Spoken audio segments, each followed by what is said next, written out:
Hello, wonderful listeners, and welcome to Boomy and the Ham, the podcast where our sports conversations will make you feel like you are losing brain cells. I'm Ham, your host, and I'm thrilled to have you join us for another amazing episode of Boomy and the Ham. And here we go. Hello, everybody. My name is Garrett Hampton, the Ham, and this is our amazing podcast called Boomy and the Ham. This is a sports podcast where we are diehard fans. You're going to get overly obnoxious and downright awful takes, but we hope this is lighthearted and fun for all of our listeners. A little bit about me. I am 27 years old. I am a huge Chicago sports fan, except I love LeBron James. But the Chicago Bears, Blackhawks, Chicago Cubs, and once LeBron James retires, I will ultimately be following the Chicago Bulls. I am joined by my very special co-host, Boomy. Boomy, do you want to introduce yourself? Special is definitely an understatement. But yeah, I'm Boomer. Special in a few different ways. Yeah, in all senses of the word. So born and raised in New York, 33 years old. Jets, Mets, Knicks, and Rangers fans. Been probably the most miserable sports fan of all time. But we mean. I mean, our producer is a Dallas Cowboys fan. That is true. That does suck. He'll be introduced later. But it's like being cucked. Dallas Cowboys fans are cucks. That's all they are in the sports world. True.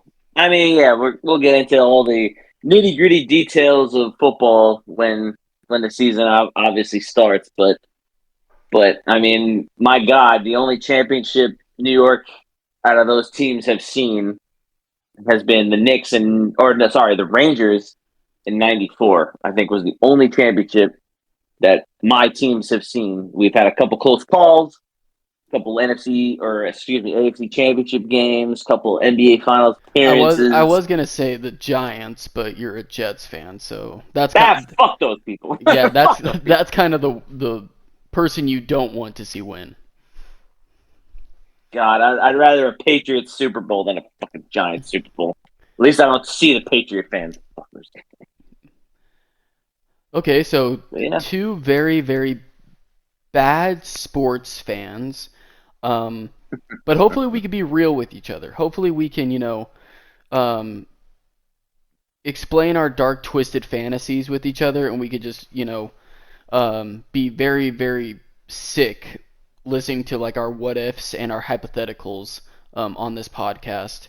Hopefully, in the near future we get some other very sad fans who can also partake in that, and we can just read tweets of just, broken-hearted Indiana Pacers fans. I know they did win tonight, but they did win tonight.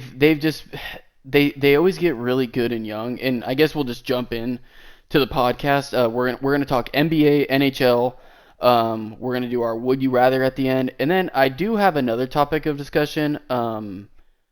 The age-old question of, can an NFL player play in the NBA or an NBA player? Oh yeah. Yeah, we gotta talk about that. So much of that shit. Yeah, because I have my thoughts on it, and I don't know if people will like it, but we're gonna talk about that. So anyways, let's just jump into the NBA. Yeah, I was gonna say. Okay, so your Knicks lost tonight. They did lose tonight. How are you feeling? Are you worried? Worried probably isn't the word I'd be. Granted, we're up 2-1. The first game they win is at home in Indiana. I wouldn't say I'm stressed.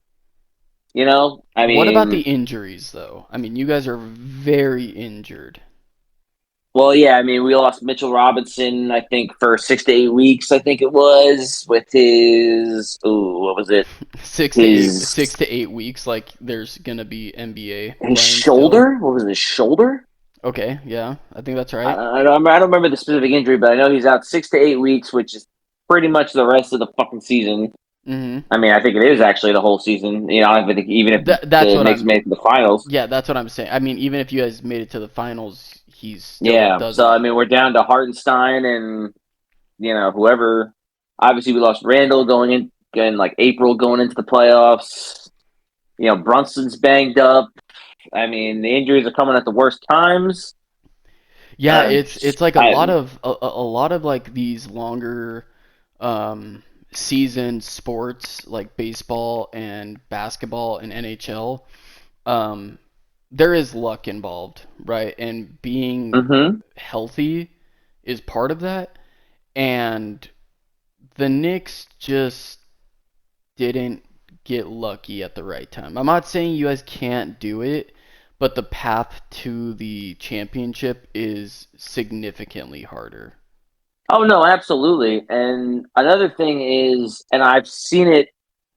Granted, I know we've talked about this in previous discussions, but I haven't watched a Nick or a Ranger game the whole year because I am the jinx of the Knicks and Rangers. Hmm. So I refuse to watch this year because they're on a roll, and I'm going to keep not watching until inevitably something, it ends in its final conclusion.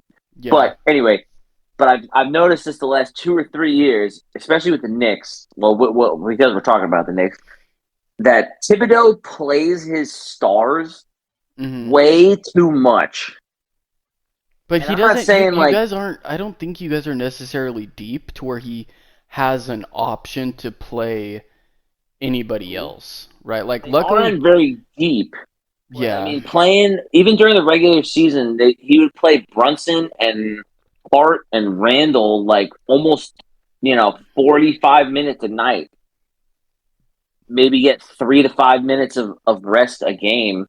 And I'm sure there are probably some games that I'm not remembering where they didn't play at all, and some of that might have been injuries, some of them might have been, day off kind of rest, whatever you want to call it. But he plays his stars way too much. The thing about basketball is you do need rest, absolutely. And I'm not saying like the load management like the Spurs did with Duncan and Kawhi and all these guys, but they need to like be smarter game to game and not just play these guys 45 minutes a night every night. Because it happened last year. The Knicks were just gassed by the end of it, and I think you're Hmm. seeing that maybe not so much gas, but more of injuries are starting to pop up now. That they're just And when you don't. all that regular season just wear and tear is coming at you.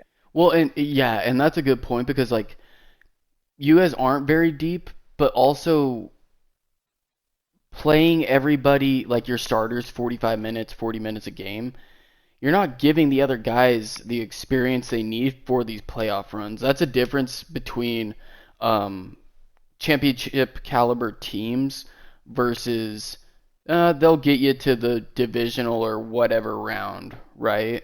Where Yeah, everybody, your starters, sure, they're playing 40 minutes a night, which is all fine and great. But the moment one of those guys goes down, look at the Knicks. Like, who do they have to fall back on, right? And I know they have that yeah, next man up mentality, and Thibodeau's like, oh, we're gonna be fine, but it's like, are you guys? Like, the Pacers are really young, and the Pacers I think are just gonna outlast them this series. I think the Pacers can win this series. Um, just guys have to get healthy. Guys have to come back, get healthy, and the Knicks like Jalen Brunson can't do it all alone. Oh no, no, no, no. He is basically on an island by himself right now. I mean, like Josh Hart Josh has Hart is a been coming rebounding up machine, though. I will give him that. Like he, right, and he's been coming along as far as scoring from what I've been seeing with all the stat lines and everything. I mean, he's been coming along slowly as far as a scorer in the playoffs. He was more of the defensive guy and the rebounding guy. But I mean, his 3-point shooting has gone better. I know Barstool did a little yeah, thing that I was gonna bring that up. you, yeah, He you hurt you his saw that where wrist. like Yeah, he hurt he his he wrist, and he's like, shot a hey, ball and his wrist clicked or something like that, and it's like since the then he's Tommy John shooting. surgery for Yeah, basketball. yeah. They compared it to Rookie of the Year. Yeah, yeah, yeah. Yeah, They're where he like pops his shoulder and like all of a sudden he can throw 90 something miles an hour. yeah, that is. And that is the perfect explanation for it. Like, he hurt himself, and now he can shoot a 3-pointer. And so Ben Simmons is somewhere like taking a fucking hammer Took. to his wrist. Like, please let me shoot this fucking Yeah. basketball. Yeah, when Ben Simmons is in his mental health counseling. Yeah, yeah. I did see another fun Ben Simmons stat where he spent more time at Met Gala this year than he did on an NBA court. Ugh, Isn't that hilarious? ugh. It's amazing how the Dude, he rise was. and fall. Yeah, dude. I was gonna say that, like, him and Markelle Fultz, like, those two were such big prospects coming out of college and getting into the NBA, and they just suck. Those guys fucking suck. And it's like, I honestly think it's like a case of the yips, right? Where just they cannot get out of their own heads. I mean, maybe. I mean, Ben Simmons, he goes, number one overall. He's more of a defensive guy, not really much of a shooter. He finally comes along and he starts doing very well. He had an All-Star appearance, maybe two. I don't know. I don't remember off the top of my head. But and then it's just moment, that one moment where he had the wide open layup, could have dunked it or whatever, and he decided to pass it. Dude got fouled or missed a shot, whatever. I don't remember off the top of my head. But ever since that moment where everyone was like, "Why the fuck is Ben Simmons not dunking that shit home? Like, Yeah. why does he never take a shot?" Was that in a And then playoff it game all or started no? to come out like, "Oh my god, Ben Simmons, can't be that guy who's gonna like hit the big three or do this or do that." It all of a sudden like everything came out where it was like, "Why the hell is Ben Simmons like our guy? He Yeah. doesn't do anything." Who was he drafted by? Was he drafted by the 76ers? He was number one overall, I believe. I think that was like the big thing No, I know, but was they who won the drafted Ben lotto. Sim? Who drafted him? Philly. Oh yeah, yeah, yeah. That's what I was I saying. am 90% sure it was Philly. Yeah. I'm Yep. gonna go Yep. 99.999 Yep. repeating it was Philly. Yep. 2016, the Philadelphia 76ers. Yeah, I was gonna say he either was drafted and then immediately traded, or he was just straight up drafted. I'm pretty sure he was straight up drafted. No, he was, and then he played for the Nets, and I think he's still with the Nets. Yeah, that was the big Harden trade, which I Yeah. mean we can go all night on the We'll rise and dedicate. fall of James Harden. I wouldn't even say the rise and fall. He just loves strip clubs too much. I'm pretty sure. That man just loves his Yeah, strip clubs, and he just yeah. doesn't want to play. Why would he play? Putting, and putting on fat suits to make himself seem out of shape, and then Yeah. immediately get traded. Oh God, what a great moment. Okay. Yeah. So we had Pacers Knicks. What is your series prediction? Well, obviously Indiana won tonight, so we're up 2-1. I think. I mean, then I forgot how the format goes. What is it? The next three or the next two are in Indiana, and then it's back to New York for the last, I believe. Or if they do I thought it was 1-1-1, Yeah, I thought it was is it back to 1-1-1. one one Yeah, one? yeah. I'm pretty sure it's back to one. Okay, I was gonna say. Honestly, I think Indiana might steal one. Oh no, so it's 2-2. So it's It Indiana, is or the it's two four. in New It's the two York. three two. Yeah, yeah, yeah. It's two in New York, two in Indiana, and then it's New York, Indiana, New York. Well, in that case, Indiana's gonna win at least one more. Okay. The injuries are going to be its toll, and I think there might be whether it's game 4 or whether it's game 5. But I think somehow the Knicks are going to come out and shoot the lights out of one of these games, and I think whatever game that is, the other one, I think the Indiana is going to be the one that steals it. So I'm going to say Knicks in 6 is going to be my guess. Okay. I'm going to say Knicks in 6. I got Pacers That's my I guess. got Pacers in 7. And Okay. I don't Well, want to take that from you, but also no, no, no, no, no, no. my sports predictions have been This is the fucking point. awful the past few years, and that's mostly because my dumbass will put money on the Bears to win the Super Bowl, and then also bet a bunch of people that the Bears are going to win over 10 games, Right, or the right, right, Bears are going right. to beat the Packers. So yeah, I mean, Your Super Bowl. yeah, it is. That is my Super Bowl. We'll get into that later. Okay, moving along to the Timberwolves and Nuggets. The Nuggets are beating the fuck out of the Timberwolves right now. Other way It, around.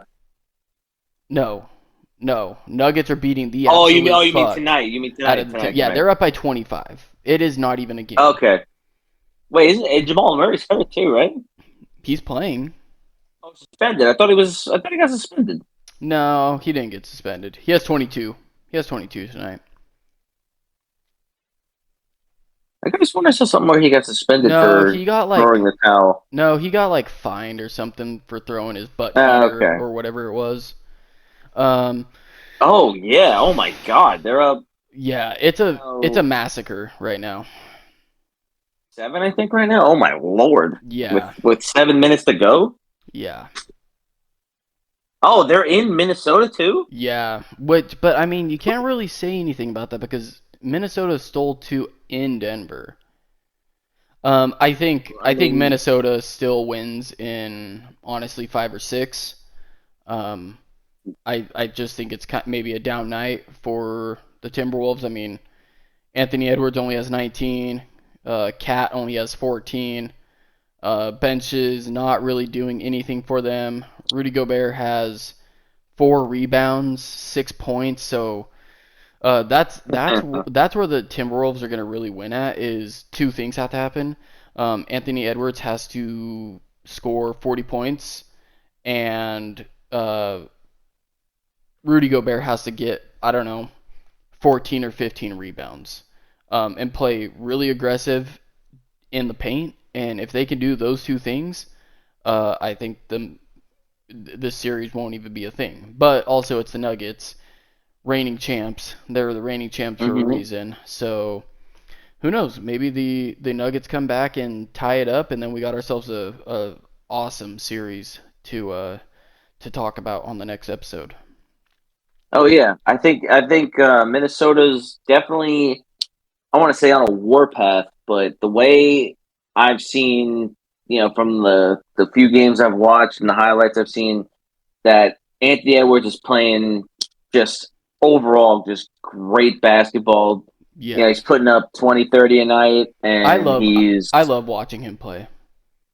he's amazing. He's come. I mean, just even from last year to this year, it's insane how much better he got. You I could feel see, like. I think last year you could see like he had that like quote unquote Mamba mentality, like that killer instinct, right? Oh yeah. This year it is like full circle moment where it's like this guy is going to be the face of the league for the next probably 15 years, which makes sense, right? LeBron's about to retire. Steph Curry's probably on his last leg. That Golden State, while anybody even has any trade value, they're probably going to break that band up, I would say. Um, Oh yeah. Kevin Durant's probably, if it was up to me, if I was Kevin Durant, I would go home to OKC. Um, hmm I think we're gonna start, and we talked about this a little while ago, about super teams. I'm a huge LeBron fan, but I am so glad that the super team era is over.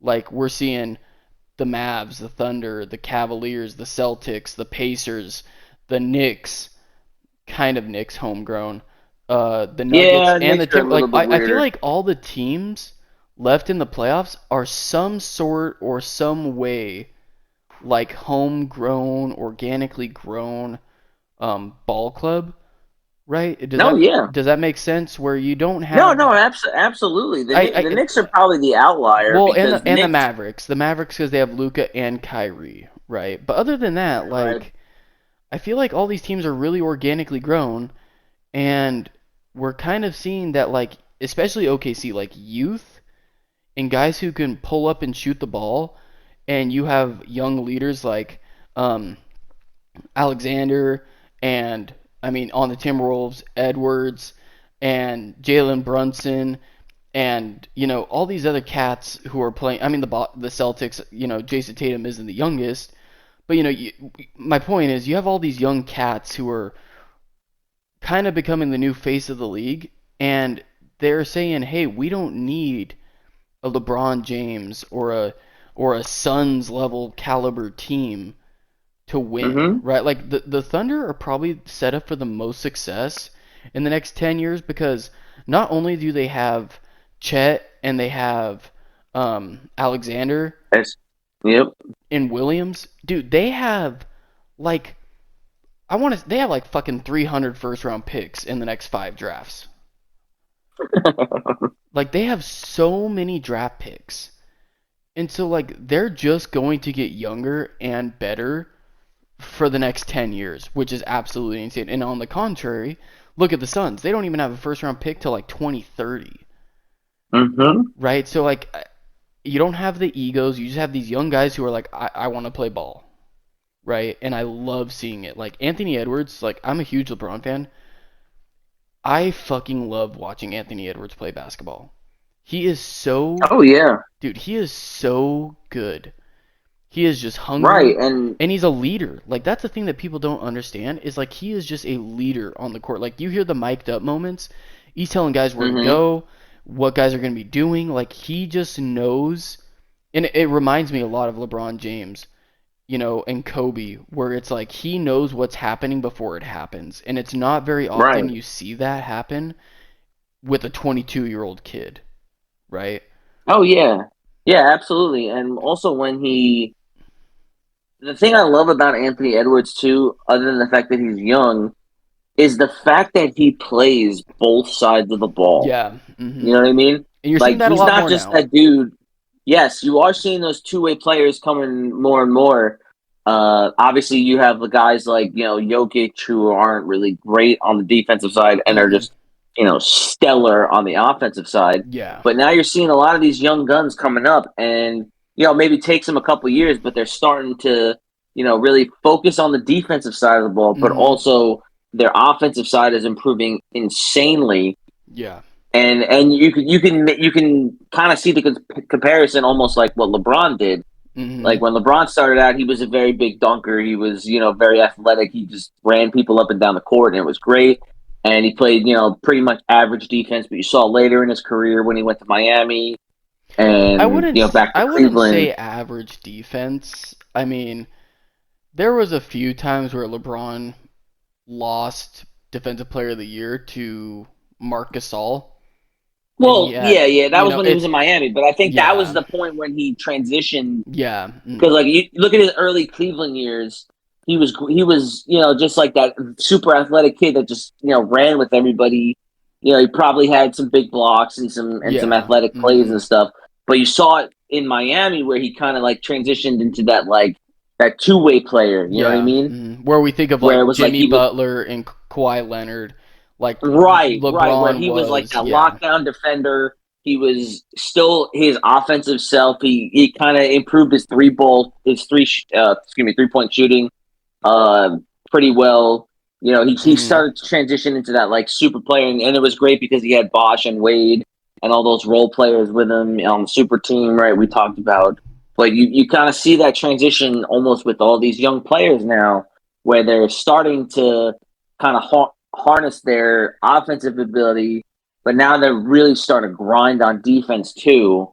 And Mhm. they're not going to get 10 blocks a shot or 10 blocks a night or Yeah. 15 steals a night, but they're still making these good plays and this good defensive stands that are really helping them and making their teams obviously very great. Yeah. And then, we have Cavs Celtics. I don't know what to think about this series.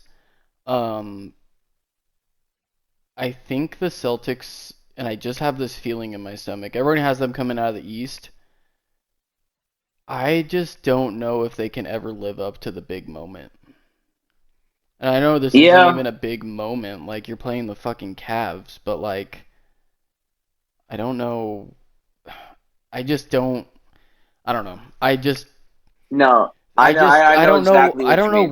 what it is with the Celtics. They have they have all the great players, right? But like Jason Tatum, he for some unknown reason, it's like he can't drop 40 points. And if he does, I'm probably gonna have a bunch of people come at me and be like, well, Jason Tatum in 2019 or whatever the fuck it was, he dropped Yeah, 45 against whoever, and it's like, okay, great, but how many times is he doing that a night for you? Like, exactly. these That's the point with Jason Tatum. yeah, these He's playoffs, he's put it. honestly kind of been ass. I'm not gonna lie. No, he hasn't been great. And the thing is, like, he'll put up like I think you saw it last year too. Like, he'll put up one game Mm-hmm. where it's like 45 or Yeah. 40 or high 30s, whatever you want to call it. And then he But texts then the Kobe next Bryant's phone afterwards. He's like, I did this for you. but the next thing is also he'll like the next two games he'll only put up like 20 and shoot like 30-40% from the field, whatever. And the thing is that he shows up for like one game, but it's not the big game. Mm-hmm. Yeah. If that kind of makes any No, sense, no, is no, like it it's like does. usually the point where he goes off is like a game two or something like that, or a Mm-hmm. game three where Yeah. it's 1-1 or 2-0 or whatever you want to call it. But he'll show up for one big game, but it's not the big game, Yeah. right? Yeah. And I think that's the problem with the Celtics is they have this like this thing on there's just this just thing looming over them where it's like they just can't get over the hump with this team. You know what I And this think it team has been is? great all year, but I just don't understand how they just can't make that push. And they get there, they get to the conference finals, they get to the NBA championships, but they just can't finish the job, and it's insane. Who did LeBron dunk over when he was a Celtic? Who did LeBron dunk over when he Like, was a I mean, Celtic? that was a fuck. Jason Terry. That dunk, Jason Terry. dude. That you know what it is? What? Ever since LeBron fucking crucified Jason Terry, the Celtics have just been in like, oh, we're competitive, right? We might win a Yeah. playoff series, but we might get to the Eastern Conference Finals, but they can't get past it. They cannot get to the finals. I mean, I don't think there's a curse on the Boston Celtics from one dunk from It LeBron, is, but dude. It is. He crucified him. yeah, I think it's the curse of Kyrie, if anything. I'll be back next year. Stark. Yeah, that. Yeah, that we could transition into the Mavs Thunder. Kyrie and Luka, as much as I didn't think that was going to work, they play really fucking well together.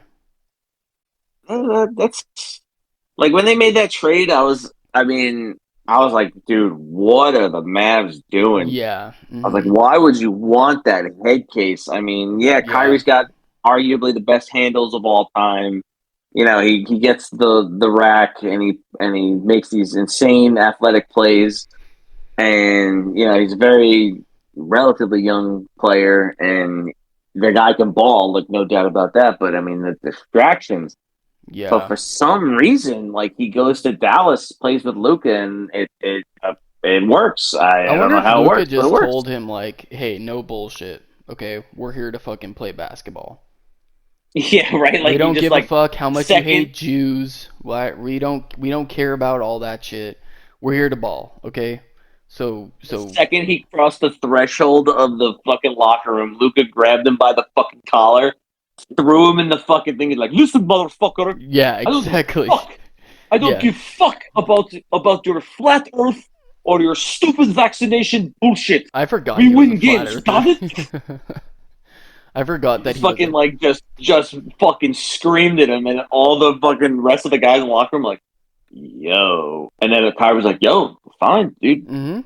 All ball, ball. I ball mean, that shit. I'll shut my mouth." even though he did have a 9-3-11 stat line the last game, but that's the thing about the Shut up. Mavs is you have Luca who will give you a 30 piece or Kyrie who's going to give you a 30 piece. Like Yeah, you can't guard both of them.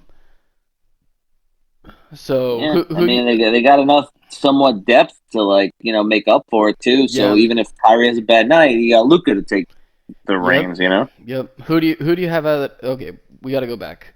So you have the Knicks, I have the Pacers. Who do you have at the Nuggets and Timberwolves? Um, this one's kind of tough because like can't count out the Nuggets, right? I mean, like, I think they're definitely going to turn it around into a series. Mm-hmm. If I'm not mistaken, the Timberwolves are the higher seed. No, No, no, no. The Nuggets are. no, The Nuggets are Timberwolves. because they Timberwolves are higher seed. game 3, right, for them. Oh no, you're right. They're 3-2. You're right. My bad. They were one game back. So I think the Timberwolves stealing those first 2 games might be the difference, but I think it's going to be a Timberwolves in 7.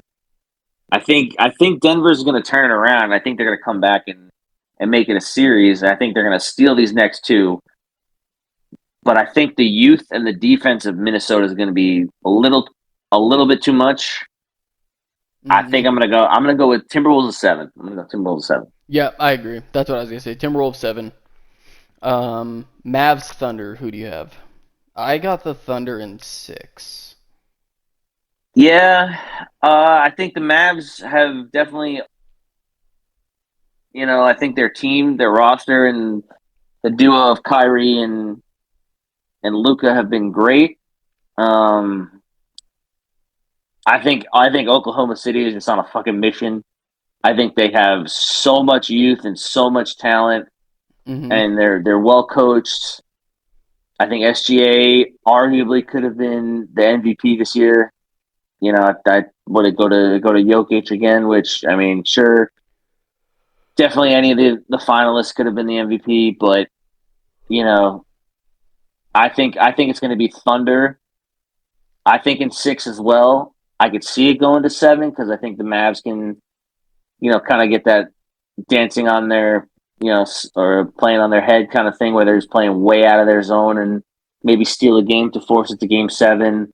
Mm-hmm. But I think Oklahoma City is just too good. I think Oklahoma City. I'm gonna say in 6 and join you on that one, but I could see it maybe going to 7. Yeah, I agree. Cavs Celtics. What do you got?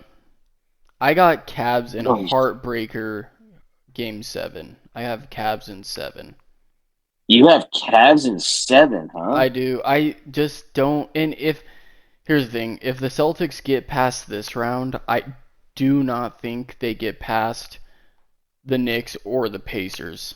I mean, the Knicks especially, I do not see them getting past the Knicks. Yeah. Let me see. But What are the I'll say series? Cavs. I'll say Cavs in 7.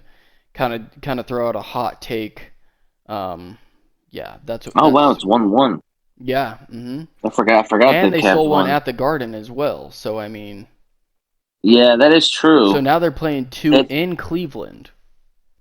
Yeah, see that might end up screwing them. And I was Mm-hmm. going to mention this before, but when we were talking about the Celtics just not over or not achieving, I think this thing is going to destroy the Celtics for next round.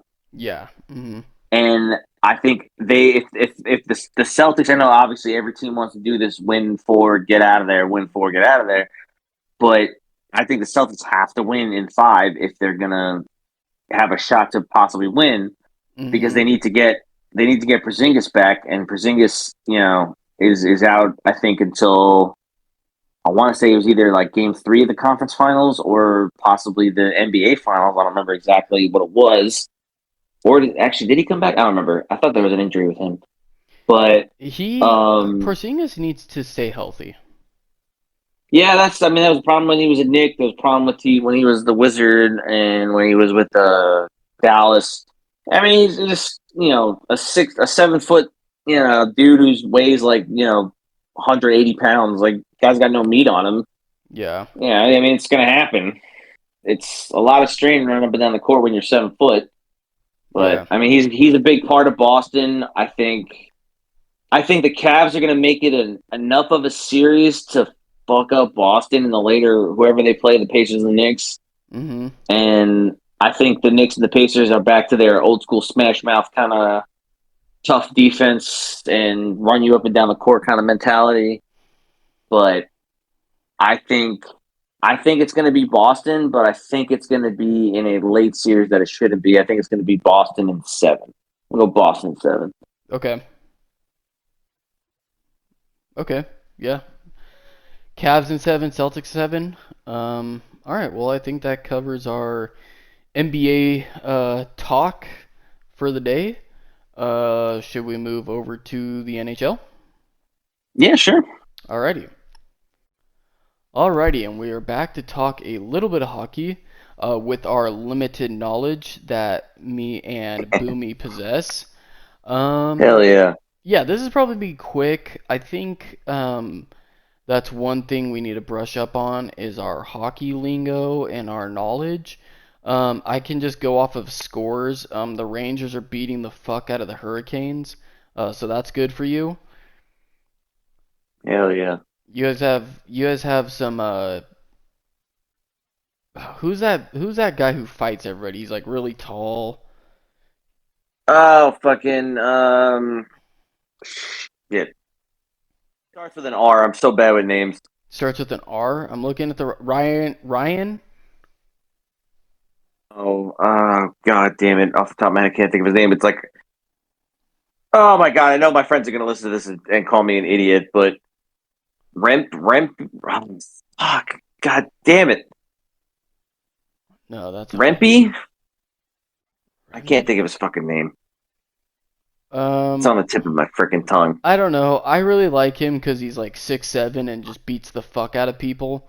So that's pretty damn cool. Um, Yeah, Rempy, that's right. 6'7", 241. That's my boy. okay, Matt Rempy. That's his name. Fuck. I knew it was Rempy. okay, yeah, he's really fucking good. At least at fighting. I don't really know much more about him.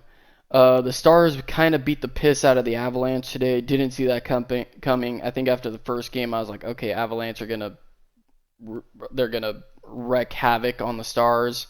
Um, we got the good old Panthers beating the piss out of the Bruins, and Oilers Canucks. 18 minutes left today. Canucks are up 3-2. Um, I don't. Maybe I'm not paying attention because the Blackhawks aren't in it, but I promise everybody listening by next NHL season, me and Boomy are going to be very versed in the hockey lingo. We'll try Oh to get yeah. some. What we'll do is we'll try to get somebody on who played like maybe semi-pro or like had a stint in professionals who can really give us like a good hockey preview before the season starts and who can brush us up on lingo stuff we need to say to get how do they say it, like hip, right, like where people are like, oh yeah, these With guys, it. yeah, these guys know what they're fucking talking about. So we promise this hockey season's gonna suck. We're just gonna cover scores and be like, oh yeah, we definitely saw the Oilers and the Panthers in the finals. That was super easy for us. We definitely had that. But let's just make a prediction based off of our idiotic little brains. I'm gonna just say the Stars and the Rangers are gonna go, and I think the Rangers are gonna win it. What do you think? Yeah, that was. I remember we talked about this with Jesse. My picks were the Rangers and the Stars. Hmm. I mean, the Avalanche definitely are people to or the team to be kind of feared, especially their recent history of winning. I don't see much of the Bruins going. I feel like they limped through the Toronto series. Yeah, From but then what they I had like that game one against the Panthers, and they beat them like 6-1 or something, and I was like, oh shit, the Yeah, Bruins. that's what I'm saying. I feel like the Bruins are like boomer bust every time Yeah. I see the scores. Like they're either like that we're gonna kick the shit out of you, or we're gonna lose 6-2 or whatever they just lost to with the Panthers. So I mean, I think the Bruins could possibly make it a series, but I think they're gonna. I mean, they're down 2-1 right now. Hmm. I don't remember where the series is going. Probably Sunday. I think their next game is. I think they're still in Boston. But I They're mean, yep, that's they're the beauty of hockey is like anything can go. All you need is a couple bounces your way, and you might get lucky and win this game. But yeah, they're playing in Boston. I'm just gonna say Panthers win it probably in 5. The Panthers. Yep. I think if memory serves me right, the Panthers have been pretty fucking good the past like 2 or 3 years, right? Yeah, I think it was. I don't know if it It was was last year, or the year two. No, no, before, no, where because they like were like the. it was Golden Knights, and then it was the Avalanche who won it, and then I'm pretty sure it was the Panthers. So it technically would have been 3 years ago. I'm pretty sure it was the last time they won it. No, no, no. I think it was Tampa Bay the year before. I think the Panthers have been good, but they haven't been. They might have lost, I think, to the Golden Knights Oh, they last year, did. Yeah, yeah, yeah. You're right. but Okay. they haven't won one. But the thing is, like the last 2 or 3 years, they've been up towards like the top records of the league. If they didn't, if I think they were the top record of the league, if I'm not mistaken, 2 years ago, I think they were, or maybe it was last year. Yeah. So it was But the Golden they've Knights. been good the last like 3 or 4 years. They've been really good. Yeah, it was the Golden Knights, then the Avalanche, then the Lightning in 21 and 20, and then it was the Blues. Yes, yes, yeah. And I remember, I think it was 2 years ago, the Rangers were on the cusp of beat, or they were, yeah, they had a very good Cinderella-esque run where they were down a lot and they came back and won it in seven. But I think they were just so gassed in that year that they just couldn't pull the trigger against Tampa that year. They won it, or they lost to Colorado, I think, that year. But Yeah. I mean, that's the crucial thing about hockey is everyone likes to ride oh my God, they're on a hot streak, let it ride, let it ride. But I don't think you understand. I don't think most people realize is how physically demanding that game is. So as much as you want to like everyone playing their best hockey, at some point that's going to kill you. Mhm. You need to make sure you get those guys enough rest and you know and Yeah. enough time to like kind of not be playing because I mean it's not like basketball where you play a game and then you might have 1 or 2 days off in between games. Usually the way the hockey thing, it's like you play, you have a day off. You play, you have a day off. Like it is very rigorous with that 1 day off, and you'd be surprised how little a day off does Yeah, no, in for hockey for sure. Yeah. for like almost an hour and a half, depending. Mhm. Yeah. But Um yeah, I think my prediction, Stars and Rangers, I think is going to be yeah. my pick, and my boys, the Rangers, I think are going to take it. Mhm. Yeah. Man, okay. Timberwolves just ended 117-90. So they only lost by, they only lost by 27. Not bad. Yeah, yeah. Well, you know, everybody's entitled to a bad game. I mean, Yep. that's why they make it a. That's not football where you got one game, well, one chance, one opportunity. Mhm. You All got right, seven games to win four. should we talk about our topic I kind of started with about the uh, age-old debate of NBA and NFL players who could play whose Let's do it. sport? Okay, yeah, we'll do that before we get into the draft and OTAs, rookie minicap, or whatever the fuck's going on in the NFL right now. Um, so I don't remember who brought this up. Someone started this debate once again.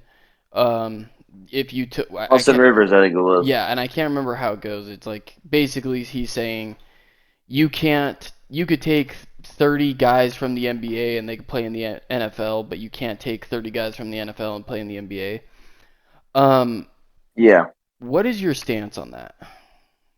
So my stance is it depends on what he meant to say, right? Are you if his thing is like they physically survive going into the other leagues, right? So if you took Mm-hmm. 30 NBA players and put them in the NFL, no fucking way they'd survive. Okay, what if you Physically, turn it's injuries way off too though? injuries off. I think saying like based on absolute skill. Yeah, like, because my thing is, it's like I think there are more NBA players who could play in the NFL than there are NFL players who could play in the NBA. And I've always thought that. I guess okay. I see what you're saying. So you're saying just based on skill alone, Yeah. Mm. I can get on board with that. If you're taking like 100%, like nobody's getting hurt, kind of stuff. Like, oh yeah, you would have guys like obviously you have the obvious ones like a young LeBron. He probably could even LeBron now, like his body type, he could probably play a couple of years or two. You have guys like Anthony Edwards is another physical beast. I mean, I think it was who was it? I forgot what analyst was talking about it, but like their pick was like Russell Westbrook just because Chris Canty, that's who it was. Canty picked Russell Westbrook just because his physical and just insane mental drive would be great for him. But yeah, Yeah. if you're gonna go based on just that alone, just their skill set, yeah, the NBA players could play. But if you're going real world scenario where it's like, oh, can they survive? I would take 30 guys from the NFL going in to the NBA because some of them actually do have some basketball backgrounds. You have a lot of the tight ends who some of them actually played in the But NCAA tournament. you don't think like the 82 game schedule would like break those dudes down? I mean, yeah, but they're also going. Yeah, that's kind of a like the longevity of the season. Yes, I can see that being an issue. Especially with them having 2 or 3 days in between.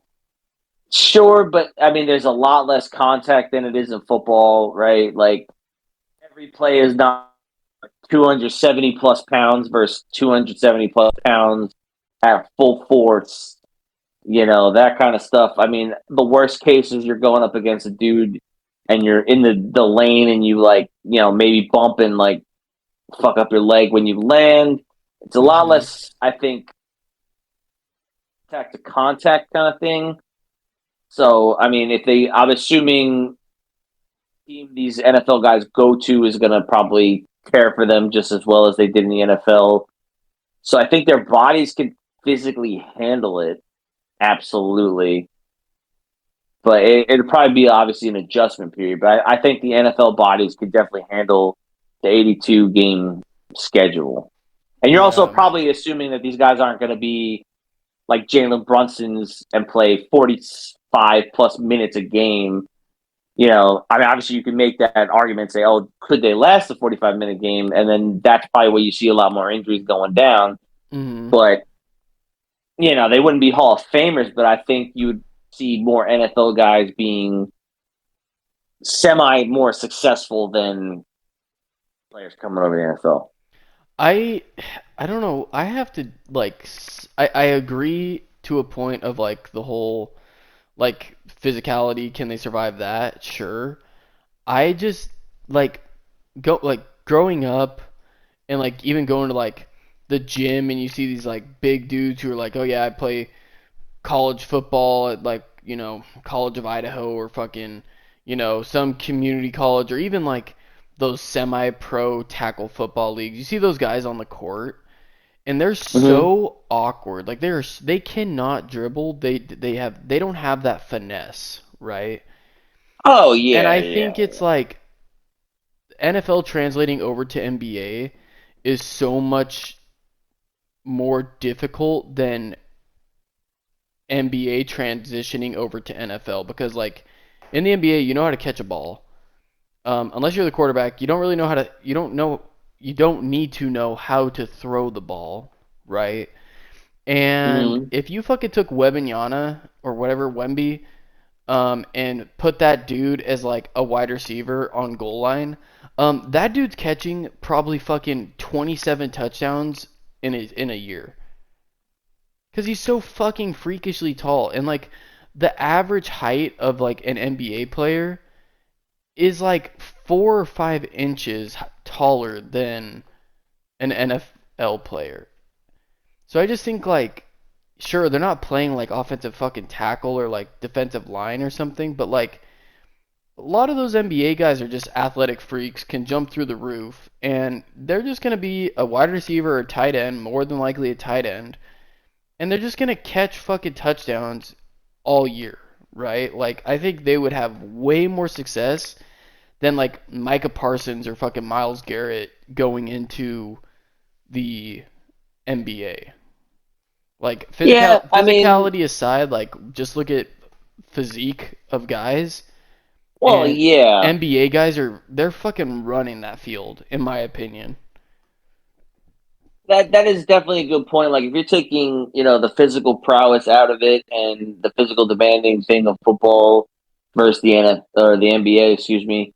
Yeah, I think you can kind of see that because football requires less skill, a little bit more of translatable skill. Mhm. Like you said, like unless you're a quarterback that knows how to or is that's throwing dimes and stuff and like reading cover twos. I mean, most of them are going to be like you said, tight ends, receivers. Maybe like an Anthony Edwards as a cornerback type stuff. But Yeah. for the most part, like it's more of scheme, just learning the scheme, and that's what the coaches are going to get you is to learn the scheme. But the rest is just your physical, prowess.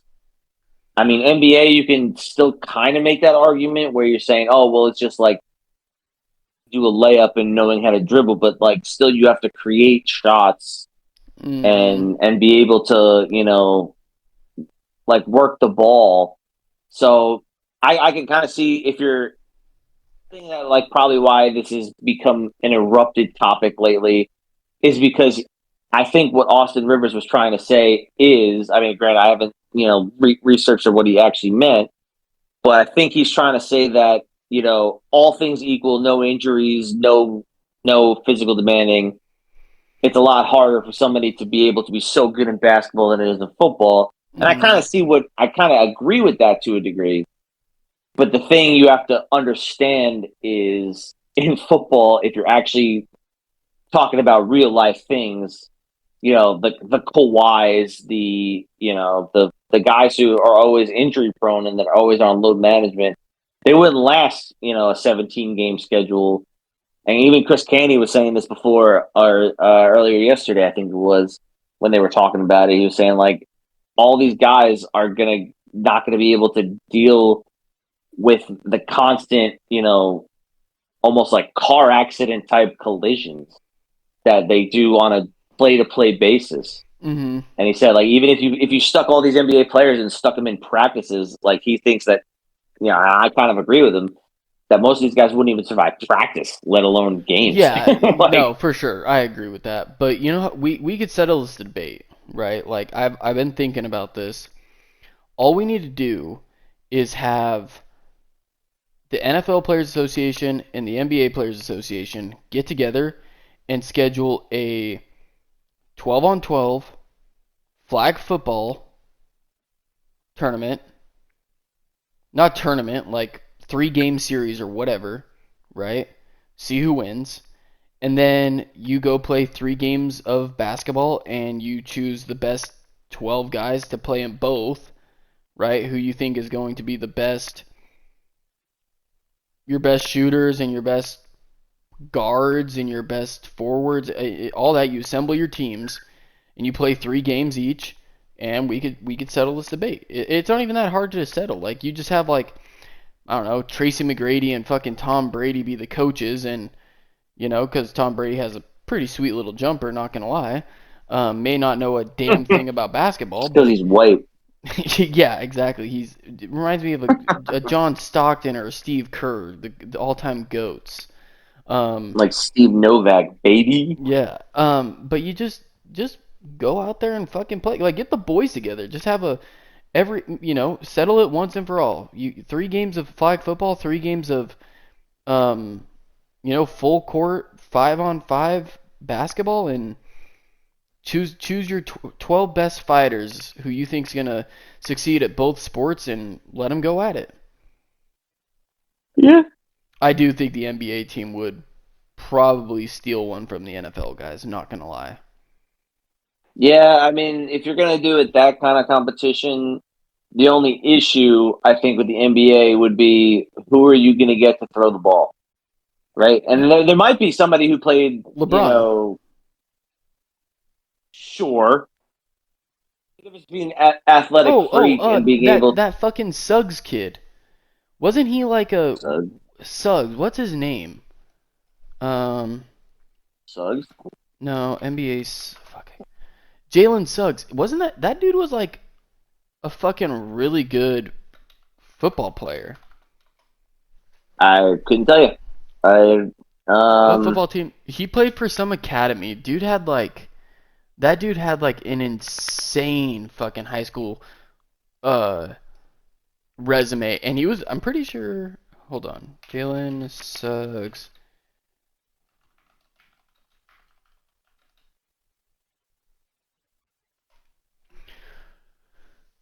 I'm yeah, I pretty mean sure he that. was I mean, going to be. He was, dude. He was like looked at by like Ohio State and something else. I can't remember. Oh yeah, well, offers. that's the thing. He got offered You're gonna from have Georgia, Iowa, Iowa State, Michigan State, and Minnesota. sure, yeah, you're gonna have guys who have probably had some at least somewhat of background with football. I mean, most of the NBA players right now have played probably in high school or middle school. But that's the thing is But dude, the good fact that enough to this dude was a probably dual threat quarterback, he was a 3-star recruit or a 4-star recruit on 24 Sports, and he was fucking offered by Georgia and Iowa State and Michigan State and Minnesota. Like, as a quarterback. yeah, as a quarterback. Like I said, you might get one of those ones type people who can probably quarterback, but I think that would be probably the difference in your scenario. Would be does the NBA have somebody who can be that quarterback to at least maybe not throw like Tom Brady or Peyton Manning or Aaron Rodgers type dimes and triple coverage where it hits him in the hands, but do enough to maybe steal a football game from the NFL. And to be honest, there's probably some guys who fit that bill. I don't think there are many of them, but I think that's probably where the NBA would probably be at a disadvantage. Receivers and cornerbacks, yeah, sure, everyone's a freak of nature in the NBA and have stamina up the wazoo. But I don't know. It would definitely be an interesting scenario that I would definitely want to see. No, for sure. I would love to see that. All right, should we get into some Yeah, draft talk now to close this yeah, out? yeah. Okay. Hell yeah. Alrighty. So let's close this out with some NFL draft talk. This is what this podcast is going to be. This is an NFL podcast primarily. NFL is king. Everybody knows that. NFL rules the NFL world. heavy. I will say the NFL schedule around Christmas makes me erect. It is so good. We got like 5 straight days of NFL, I'm pretty sure. It's insane. We got like Oh Christmas, yeah, yeah, we get like Christmas Eve, we get Christmas Eve, we get like a few games on Christmas, we get the day after Christmas, and then we go right into the weekend. Um, like 6 out of the 7 days or something. There's yeah, like it's an it's NFL game fucking on. nuts. Yeah, that is NFL week, and I can't wait. Um, so Chicago Bears, I I will pre-draft or post-draft analysis, I'll give them a B, I would say. Um, just mostly based on the limited amount of picks we had, and then also because we took a punter in the 4th round. Um, but I think we hit home runs with Caleb Williams and Romo Dunze. Um, Kieran, I don't even want to pronounce his last name. I always get it wrong. Offensive tackle from Yale. Big boy status, 6'5", 323. He is, first team All Ivy League, really, really fucking good. Plays left tackle. Um, does have some injury, especially at the end of the 23 season. He missed some games. But he is a fucking baller. And he grew up a Bears fan, and so I think we were talking about this last time. I think when you get those guys who are like grew up being a fan of whatever team they're drafted to, they're kind of always like a diamond in the rough because they're gonna go a little bit harder than just I think I used this reference last time. Malik Neighbors going to the fucking Giants. That dude does not. That dude does not want to play in New York. I can tell you right now. With wide-eyed Daniel Jones, baby, Yeah. cracked out of his mind. Seeing is he the one who saw ghosts? That was Darnold with the Jets. That's Yeah. So I think the Bears. Like I said, I'll give them a B. Caleb Williams and Rome Odunze, no brainers. Like when Rome Odunze fell to us because the fucking Falcons drafted Michael Penix Jr., which is actually hilarious. It still makes me laugh because of how bad of a pick it was. Um, I was more happy with the Rome Odunze pick than I was the Caleb Williams, and that's just because I wanted, excuse me, I wanted Rome Odunze so bad. Um, oh yeah. I mean, that was I I think we were talking about this last time, but me and my buddy watch the draft or talk about the draft almost every time when we're both available, and we were looking at that how it was falling, and we're like, oh, there's all we have to do is get past the Bears, mhm. and Romo Dunze is going to be a Jet, and that would be a great pick. But I mean, the Bears, I think they did a great job. I mean, obviously they drafted their I. If it was me, I would have done things different as far as the Justin Fields and you know that kind of situation. But I mean, all the scouts are saying that Caleb Williams is a generational talent. Me personally, I don't see it. I think he's going to be a good quarterback. I don't think he's like everyone's making him out to be the second coming of Christ, basically. Yeah, that and But that's the one thing that like scares me, um, because like Justin Fields was supposed to be our savior, right? And I'm pretty sure I mm-hmm. had a stupid ass Facebook post that said like, "Thank you, football gods, for giving us Yeah, Justin you Fields." did. I mean, I Yeah, 100%, you did. I 100% believe Justin Fields was the best or the second best quarterback in that draft. Um, but the Bears just That can't was the Zach develop. Wilson one, right? Yeah, but the Bears just can't develop quarterbacks, and so it's like, I hope Shane Waldron and Ryan Poles like they have to know like if they fuck this Caleb Williams thing up and like they just don't develop him right, um, everybody's fired, and then we're just right back in the vicious cycle of, oh well, the quarterback and the GM and the coaching staff aren't on the same page. Um, so we're going to now move down to a new quarterback because this isn't the quarterback we wanted, and so on and so forth. I hope he comes out like I'm not getting a Caleb Williams jersey yet, and that's not a knock to Caleb Williams. I think he can do it. I just want to see one of like three things happen. I want to see him pass for 30 touchdowns because that's never been done by a Bears quarterback. I want to Hmm. see him pass for 4,000 yards. That's also never been done by a Bears quarterback. Or I want to see him win us a playoff game. Once one of those three things happen, or he has a really good game, and then I just fucking buy it like a dumbass, um, I'm not buying a jersey until then. And like I said, I'm a huge Caleb Williams fan. I think he's gonna be fucking really really good. With he can't fail. He has um, Cole Kmet, Gerald Everett, Rome Odunze, DJ Moore, Keenan Allen, DeAndre Swift, Khalil Herbert, a revamped offensive line, and a fucking top five defense. Like he came into the most rookie quarterback friendly spot that any rookie quarterback has ever came into. It's not like we were a 3-win team like we were 2 years ago. We were 7-10.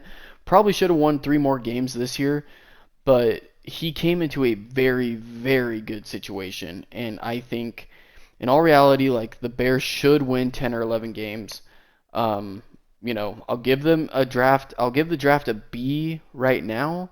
But like, if the Bears win above 10 games, then I'm gonna be like, okay, it was an A draft. Like the Bears fucking killed it.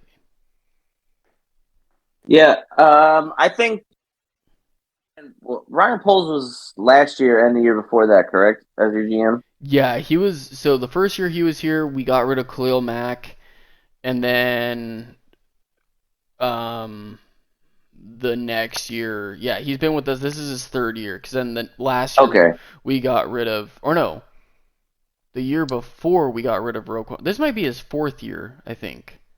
Either way, I think you No, guys it's were not. There's no way in. his fourth year. Yeah, because his first year Probably, was it's Khalil probably his Mack, third. which was 2 years ago, or 3 years ago. No, 2 years ago. Then the year before, Either way, yeah, we got rid of Roquan Smith, and then last year we were rebuilding. Yeah, I think this is his third year. I'll look it up while you get your yeah, thought that's out. fine. But yeah, I think you guys were pretty much on the hot seat anyway, as far as your GM and your coach. Because I think the reason why I think they went in for Caleb Williams, got rid of Justin Fields, was because I think with at least a quarterback, like a generational quarterback, like they're saying Caleb Williams is going to be. I think if they would have stayed with Justin Fields, unfortunately, even with this thing, the financial aspect of it and all is he actually going to be the guy? Will he fix his game? Will he stop hold on to the ball as long? Will he stop running for his life? That kind of shit. Mm-hmm. I think that I think they were already the GM and the coach are on the hot seat anyway going into this year. So I think what they basically said was, "Hey, we have this opportunity."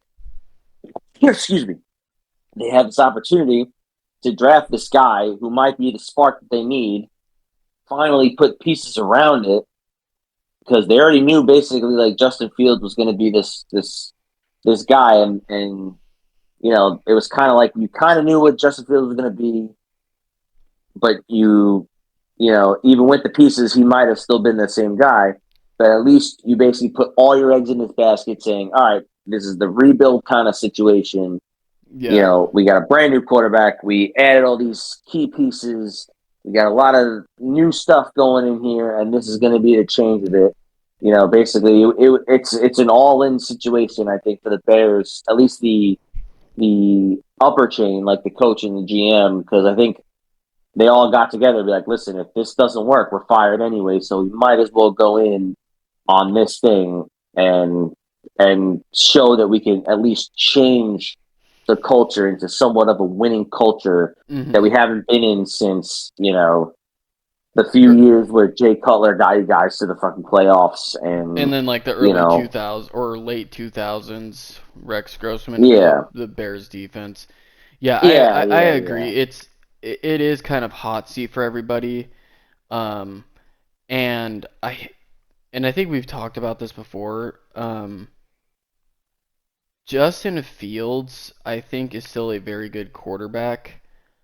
oh yeah I do not think that he got a fair shake in no Chicago. And I wish him the best of luck. Like I hope in Pittsburgh he wins the starting job, and I hope he actually has a very, very good and very, very healthy career. Um, I do wish he was the guy. I wish it worked out because then that number one pick could have turned into so much more. But if Caleb Williams is 75% of what everybody says he is, you can't pass up on that. So, anyways, that's my Bears spiel. That's the Bears coverage for draft. What do you got for the Jets? for the Jets. Very interesting situation for the Jets. Obviously, ideal scenario. I wanted another weapon. Roma Dunze would have been great for the Jets to get to pair with, Garrett Wilson. However, even with the offseason moves that the Jets made, building their line with Tyron Smith, who is a 33-year-old tackle, obviously all pro tackle. He had I think it was last year, maybe the year before, he got beat up a little bit, so he missed a couple games. Mm-hmm. Right, the Jets need some depth in that defense, or excuse me, their offensive line. So I think the guy I can't even say his name, Fashanu. Yep. Mm-hmm. I think that pick is a great pick. Now, usually what happens is whenever you draft the offensive tackle or a lineman in general, usually they go right in and kind of figure it out as they go. I like this pick. Number one reason is he played in a Big Ten conference. Big physical kid. I think he Um, Obviously, he's like that pedigree of being a good offensive lineman. I think he can. I think he can. He only gave up one sack. I think it was in his entire collegiate career, and going up against Michigan, Ohio State, all these Big Ten teams who just beat the shit out of each other, basically the equivalent of the NFC North, or excuse me, AFC North in general. I think that's a pretty freaking good stat to have under your belt, and Mm-hmm. I like it because he'll be a touch up at least for the first year. Like he doesn't have to start right off the bat, and even if he does end up starting later in the year, at least he'll get some tips and coaching to kind of fix his minor issues that I think most of the scouts have seen where he just needs to improve certain things, and I think that's a great pick. They did a lot of trades. I don't know why, and I think it worked out for the betterment of the Jets. Their third round pick, Akai Corley. I've seen a lot of guys go nuts about this guy, and apparently he's like just a workhorse of a receiver. He's a very contact driven guy across the middle, and I think the Jets need that. I haven't seen many of those types of receivers since, Jericho Cotchery, I think, in like from the '06 to like whatever season, I think, where he finally retired. I think they just need that because they have Garrett Wilson on the outside. I could have seen them probably going Brock Bowers in the first round. Not too upset that they didn't. It would have been nice to have a better tight end, but I do like our tight ends. They're like a scrappy kind of bunch, Mm-hmm. so I like them. The later picks, they got the running back from Wisconsin. I think it was Brandon Allen. They got the guy from like South Dakota State who seems like a scrappy young dude. To kind of round out the running backs, I think it was good depth because the Jets got rid of Michael Carter last year. They signed Dalvin Cook, who was fucking waste of fucking money, but whatever. He got cut, traded to Baltimore, whatever the hell he did. So I think they were in need for some depth in running back, which was good. You can't have Brees Hall taking 30 carries a game for 17 games a year. Yeah, you want to keep him as upright as you can. But yeah, I think they got the guy from they got Jordan Travis. I think was a great pick for the Jets. They Mm-hmm. got a very talented young dude, very mobile quarterback that can spend a year or two learning from Aaron Rodgers. One of the best to ever do it. I think that's a great thing. I think the Jets haven't had that in a long time where they Since have a what, Brett set in Favre stone. was there? Yeah, even then, the Jets didn't have that backup guy where they can say, "Hey, Brett, can you teach our guy?" I mean, at Yeah. the time, I Mm-hmm. think it was who the hell was the guy? I can't even remember his fucking name. Who is back there? But either way, he was a scrub. No one cared about him.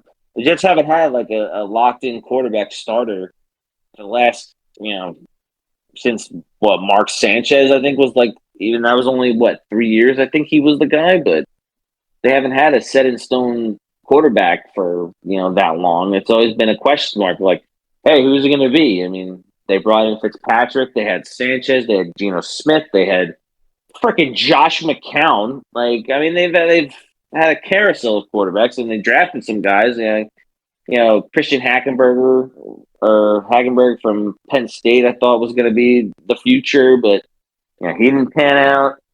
I mean, they've had so many questions on my quarterback. Now you actually have a proven guy who can, maybe spend 1 or 2 years being your guy Mm-hmm. and teach these young kids, kind of like the Packers always do. They get these guys to teach these guys things, and I think Jordan Travis taking a year or two to sit, learn, learn the system. Hopefully the Jets keep an offensive coordinator long enough where this guy doesn't have to learn 4 or 5 things.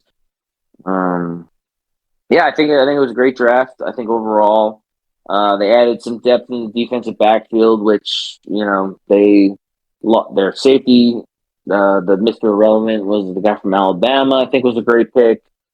The safeties they lost. I think who was it? They lost. lost like one or two guys, I think, in free agency. But yeah, I think overall wasn't a super sexy draft. Grabbing top playmakers like most of the other teams were doing in the first round.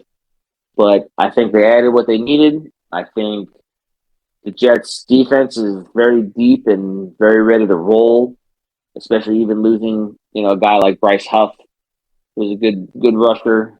But they added Hassan Reddick, kind of even it out a little bit. I think the Jets are very deep, very young, and as long as Aaron Rodgers can stay healthy and play like Aaron Rodgers can do, I think the Jets can be a very scary threat in the AFC.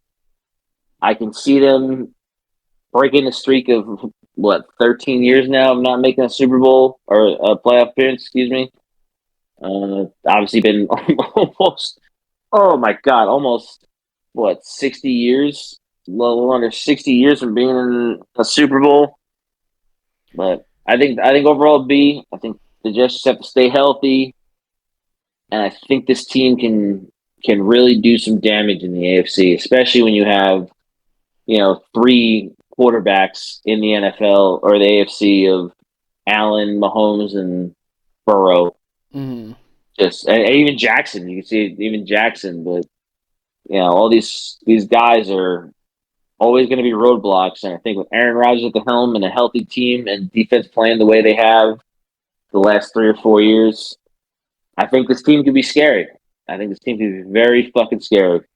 But just got to have all those good things happen. I And think we'll Aaron be all Rodgers can't break his leg. right. Yeah, Aaron Rodgers got to stay upright, and I think the defense has got to play the way they played. Yeah, because And you guys' defense is really young and good. oh, so And good. I think, like, if you guys had Aaron Rodgers last year, you guys probably would have made a deep playoff run. Oh yeah, we might.